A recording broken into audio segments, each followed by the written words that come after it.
মৌলবাদ বলতে বোঝানো হয় এমন এক ধরনের মতবাদ বা চিন্তাধারা যেখানে কোনো ধর্ম, মতবাদ বা মতাদর্শের মূল গ্রন্থ, মূলনীতি বা প্রাচীন ধারাকে সম্পূর্ণভাবে অপরিবর্তনীয়, চিরস্থায়ী বলে মানা হয়।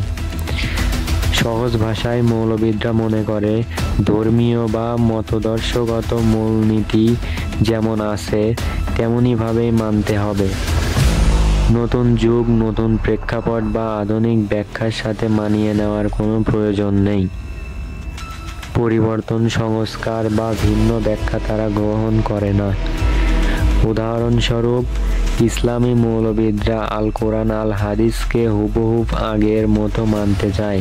তারা নতুন ব্যাখ্যা বা নতুন আধুনিক যুক্তি মেনে চলে না।